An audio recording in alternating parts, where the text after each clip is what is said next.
So James, we prepare for the SPFL Trust Trophy this weekend against Arbroath, and we come off the back of a battling performance on Saturday, which will be needed again on Friday night. Yeah, looking back to Saturday, I think my post-match press, I've watched the game from a proper angle and from behind the goal angle, and what I will say, that I'll stand by what I say. Credit to Queen of the South. They came with a game plan and they caused us a lot of problems, but also huge credit to our players for digging deep and our fans for getting behind the players when they needed them to. It might turn out to be an important point later on in the season, but we maintain that record. It's 1 defeat in 17 league games, but like the Scottish Cup, it's moved to the side now and we move on to the SPFL Trust Trophy, as you say, at Gayfield on Friday night. But it's a game we're looking forward to. The Celtic B game in the previous round, we saw guys getting game time that needed it and some of the youngsters get a run out. Could we expect similar on Friday night? Yeah, there might be a few. We've worked on a few different things this week on how we're going to approach it and what we're going to try and do in it, but also we want another positive performance.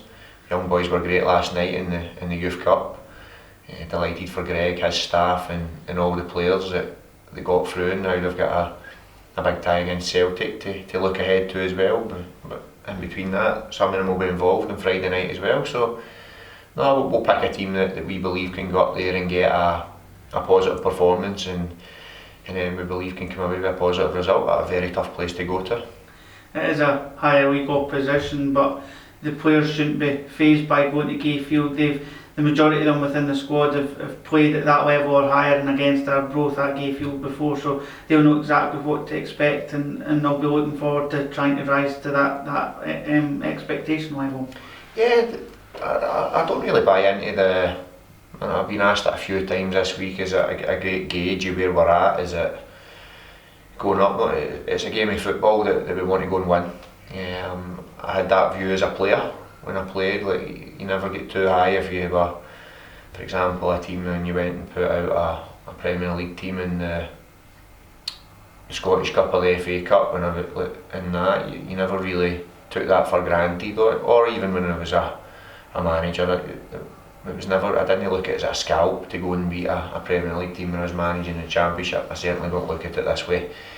What we do is we take the game in isolation. When we pick a team, we pick a game plan that we believe can go up there and win a game, and then look, if that happens, great. It doesn't show that we're a Championship team, it doesn't show that we're any better than Arbroath, but what it will show on the night, and I believe the best team who performs on the night will win the game, and that's all that we can try and control and influence, and that's what we've been doing. Is there a fitness update on any of the players that have been out and potentially anybody else that might be not involved on Friday night?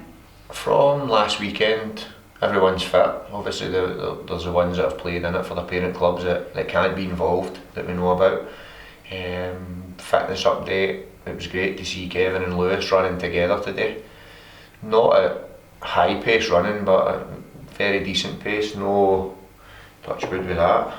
No real concerns after it either. I've only spoken to them briefly, and both of them seem quite positive, as do the medical staff. Paul's still in his boot, but again, like I said last week, we're another week down the line, which is progress for him alone. So no, when you look at that, like the players we've got missing this weekend in terms of the loanees and injuries, when we get all that back together, then no, we'll be pretty strong hopefully in the next couple of weeks.